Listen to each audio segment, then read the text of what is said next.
Most of the time, there is a voice in your head that comments and has opinions, viewpoints, and interpretations about what's going on in your life. I call that the voice in the head. For most humans, that is completely involuntary.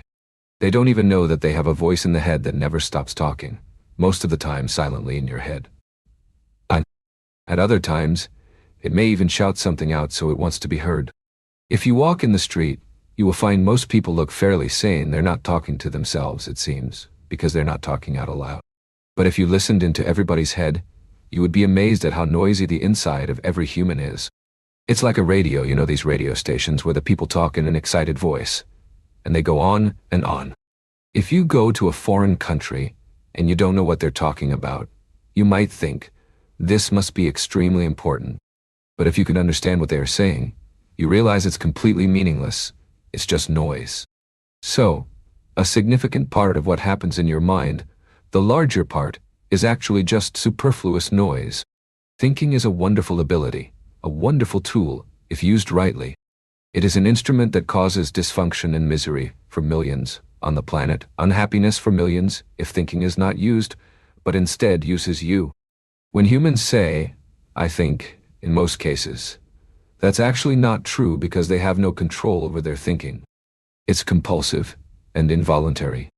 They are so identified with these thought processes that they don't even know they are in the grip of them. Because they are so identified, they become their thought processes. So, whatever comes into your head, you completely believe in it. And then you think, yeah, that's how it is. Leon just mentioned, I don't know, we were talking this morning about yesterday, about when I was struggling to survive on a physical plane. I often ate baked beans on toast. I was living in England. There's a little bit of relevance here too. That could have been a very unhappy period in my life, not knowing what to live on the next day or the day after. Now I'm able to have good meals occasionally, and I haven't had baked beans on toast in a long time now. But Leon gave me a can yesterday. When I was reduced to eating baked beans on toast, and again, that's a wrong way of putting it. It could have been very unhappy. I was already in my 30s. My mind, my mental commentary, the involuntary thought processes would normally have said, this is your complete failure. You can't afford the rent. You don't know. You have no income. You've made a mess out of your life, and this is what you've been reduced to: baked beans on toast. Look at your contemporaries. They're driving around in their BMWs. They've got all that, and this is what life has done to me, or what I have done to mess up my life. I could have had many kinds of narratives accompanying what was happening in the present moment that would have created unhappiness, and I wouldn't even have known it. That happens. This is just a small example of how a narrative that you have, that accompanies something you are doing, causes unhappiness. You can do the same thing without the narrative, and you're free of unhappiness.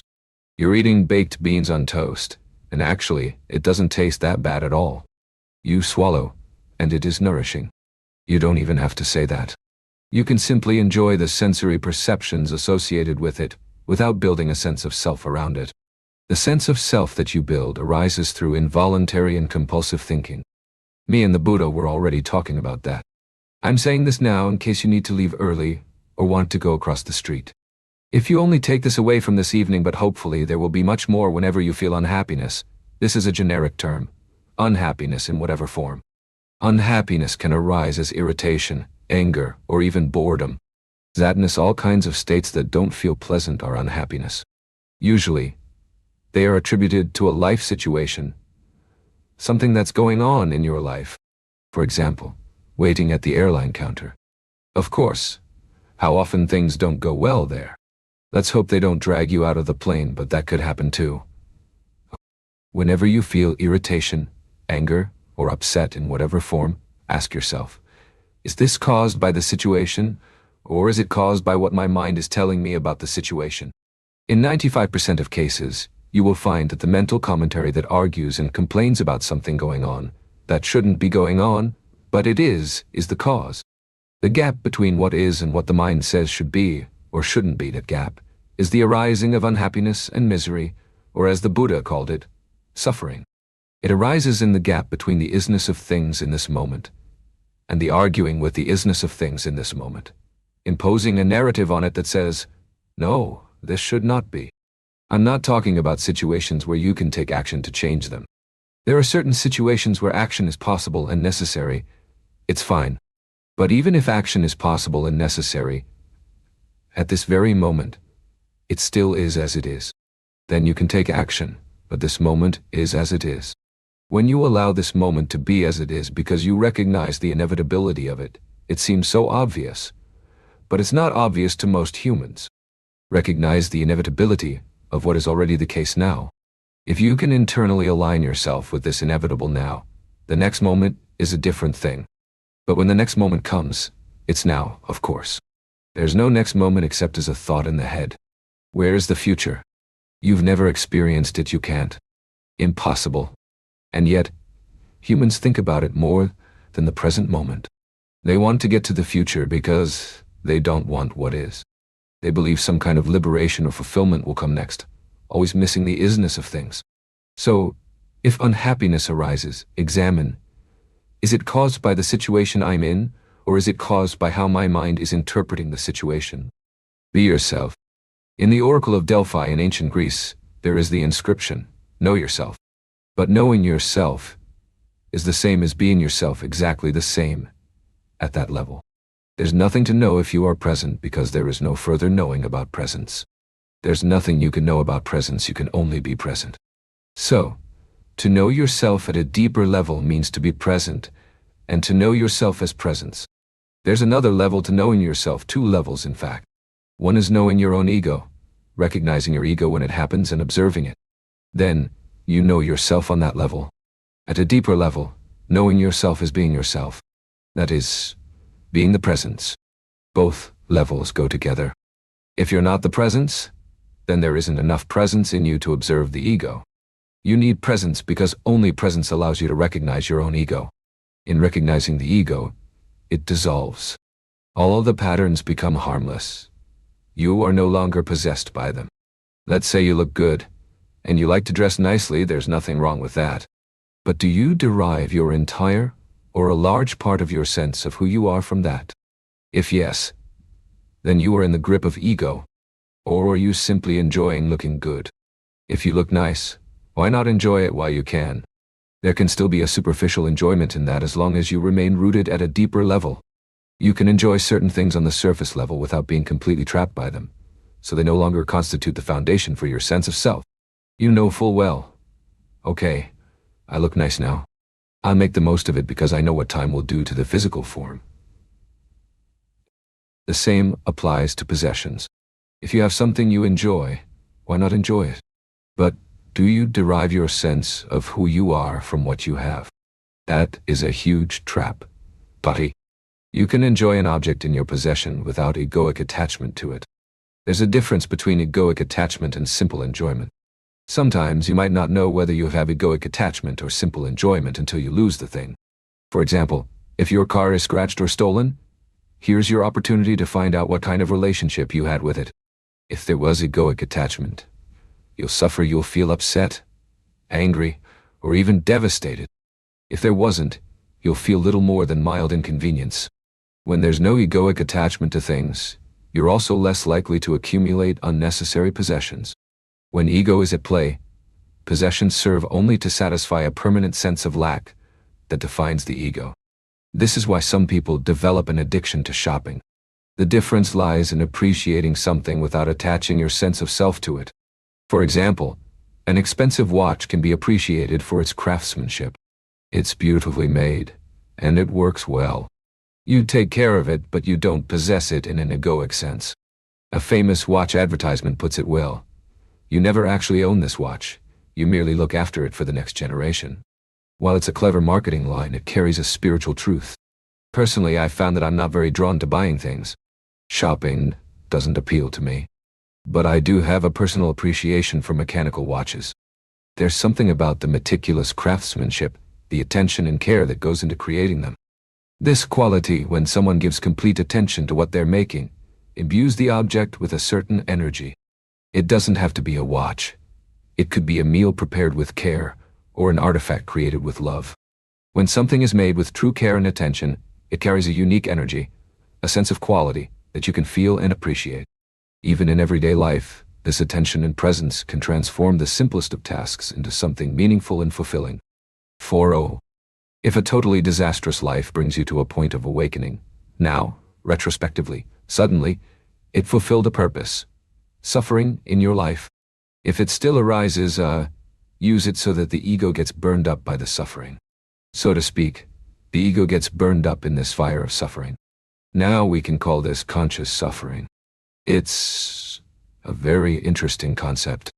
Conscious suffering, when suffering arises, become aware of it, and accept that it's there, in the form of fear, anxiety, regret, a self-pity, an unhappy sense of self, or complaining. All your life, many forms of suffering, you've lost things. You don't know things you had identified with. Taken away from you. Who am I now? I'm nobody. I'm nobody. Well, that's great. Be nobody more completely. Realize fully you're a nobody. Mess, haha. I don't know who I am anymore. I've lost everything. All the things I've worked for are probably gone. Everything is so pointless. But, as your mind is still talking, it's all been for nothing. It's all meaningless. Meaningless. This is your mind talking. Don't believe in the things it says, but it continues talking. Many humans in this world are suffering from what we could call nihilism. I don't know if you know that word, nihilism.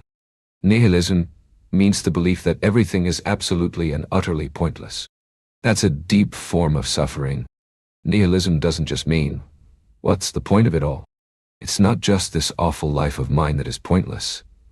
The whole world is pointless. It's so awful. And that's very deep suffering, the total lack of meaning. Everything is arbitrary and random. Meaninglessness is a mental disease that is inflicting millions of humans. It's because everybody, the mainstream culture, still believes in it. It goes back to the 19th century. It goes back to Darwin's Origin of Species.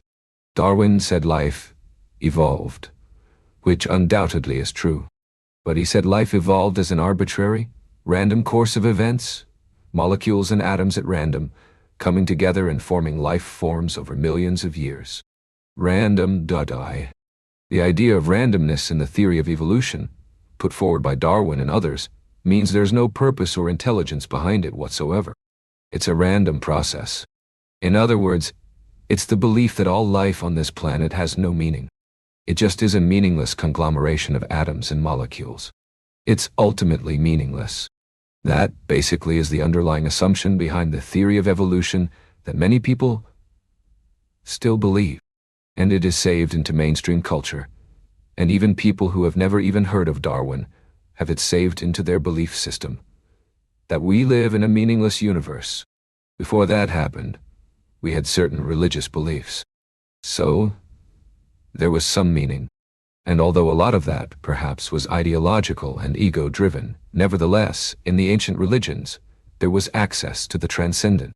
Here and there were still little openings into the transcendent, even though many forms of religion developed into ideological belief systems that strengthened the ego. Nevertheless, religion still carried, or still carries, the secret of transcendence, hiding within the religions. That became inaccessible to many humans. So now, we have the pandemic of nihilism. This is one of the pandemics far worse than any physical pandemic. The belief that everything is meaningless. And you can have a meaning in your life that is very limited. For many people, the meaning is, okay, I want to have a career. That gives you limited meaning in your personal life. I'm working for a career. Nothing wrong with that. I'm working to create a better life for myself and my family. That's also wonderful and great. I'm working to achieve recognition in this world, etc., etc. That's fine too. But at some point, meaning that is purely personal may begin to lose its power. Let's say you've spent 2 or 3 decades working on your career, which is fine. At some point, you may arrive at a place where your career doesn't mean anything anymore, or you lose it. You lose your career and your status, or it consumes you so completely that you become ill with stress, or in some other way, it turns into something that's not satisfying at all. It actually creates suffering. Something can give you limited meaning for a while, for years, and then suddenly turn out to be ultimately meaningless. Some people suddenly wake up and think, My whole life. Some people fall seriously ill, and then they look back on their life and see, this was so pointless accumulating possessions. Why did I do that? What was the point of it? All the things I was so anxious about when now there's... Let's say I'm seriously ill now. All the things I was so anxious about that they created. What was that? All the things they've been striving for will ultimately seem pointless. That can be an opening. Suddenly, wow, the limited personal meaning which was fine.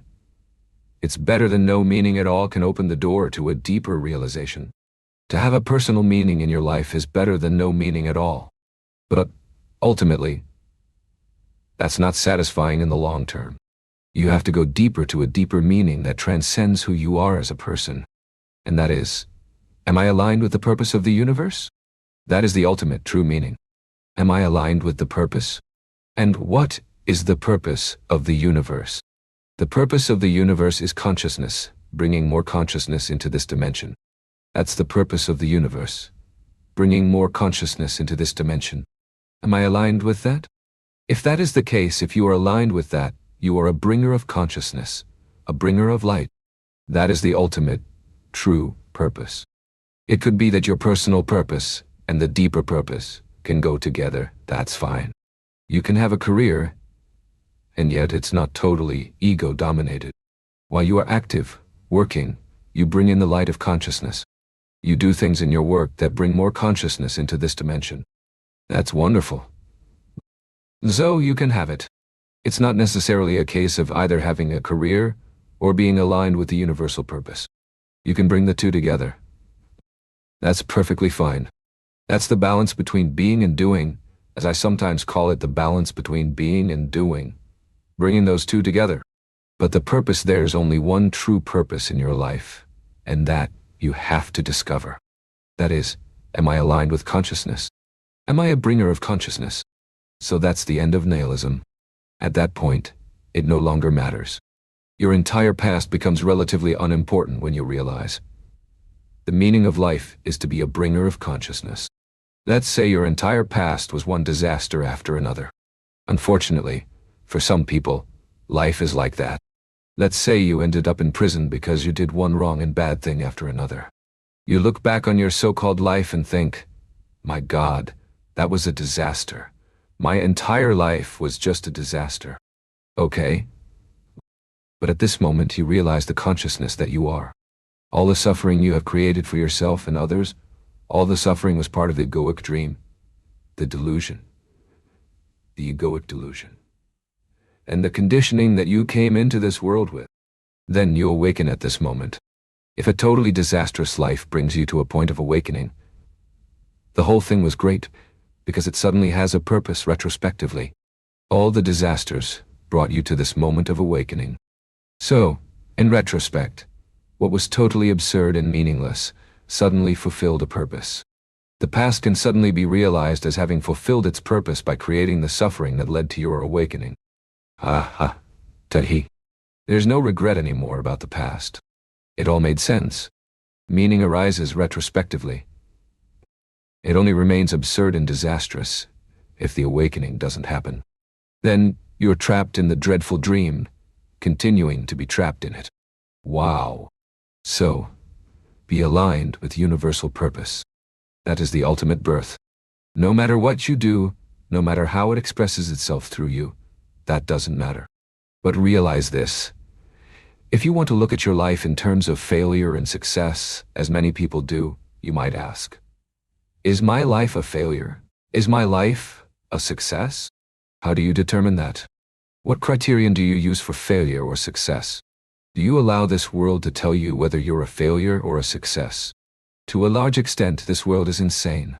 So, are you allowing an insane world to tell you whether your life is a failure or a success? Ha, ha, ha, ha. Well now, if this world cannot tell you, then what? Obviously, the only true criterion is whether you are conscious or not in this moment, purely conscious in this moment, instead of being totally immersed in the dream of your conditioned awareness, the fictitious person. If you are conscious in this moment, then that is the greatest and only true success that could exist in this life. Your entire past becomes irrelevant.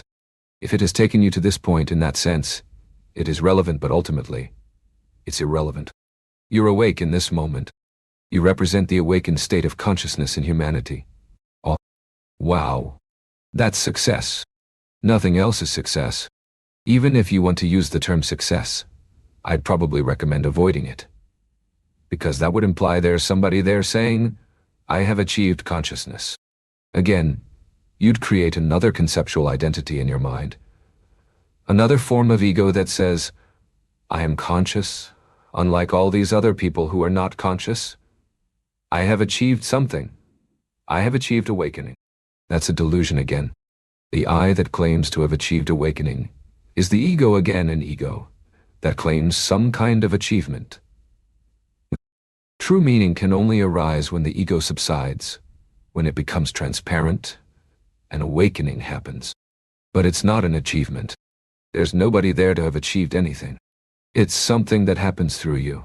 The ego in some way created it in a negative sense, because the ego created the suffering that led to the awakening. In that sense, perhaps, the ego did achieve it. But ultimately, to claim, I have achieved awakening, is an ego delusion. So, nihilism is a disease. It's a form of suffering that can lead to awakening. But it can also lead to despair, suicide, or bitterness. It may even lead to drug use and attempt to desensitize oneself against the suffering of meaninglessness. This epidemic of drug addiction we see today often stems from this root, cause a desperate attempt to escape the unbearable weight of meaninglessness. There's a very urgent need for the awakening of humanity. There's a great urgency now, because we are moving into a collectively critical situation on this planet. Awakening is absolutely necessary. Nobody awakens in their comfort zone. Nobody awakens when the conditions are what your mind might call optimum conditions for awakening. Nothing disturbs me. I get peace and quiet around me. I'm particularly wealthy. No challenges distract me from my meditation periods. Excellent food. Everything is pure and clean. 2 massages every day with essential oils. Fantastic conditions for spiritual awakening. Let's say you're in a spa where you pay $2,000 per day. You've won the lottery, so you go to this spa. These are ideal conditions for awakening. Would you awaken there? You might become very peaceful. It would be very pleasant. But you'd be like a plant growing in a protected environment, a greenhouse with just the right temperature. The plant grows quickly, blossoms, but is weak. The moment it's put outside, it would collapse. It hasn't developed the inner strength to exist in the real world. For awakening, the challenges you experience in your daily life now are your best tools. They are the optimum way of awakening. Use the challenges you're facing in daily life. Don't believe, if I could only find an ideal situation, then I would easily awaken spiritually. No, you wouldn't. After some initial pleasant experiences in your imaginary spa, your level of consciousness would actually decrease. Gradually, you'd go back to sleep. The comfort would lull you to sleep. Presence only rises when it's necessary. Nothing comes unless it's needed. There needs to be a call for it. There needs to be a gap between the current situation and what is needed to remedy it. Things need to be difficult. Otherwise, change doesn't happen.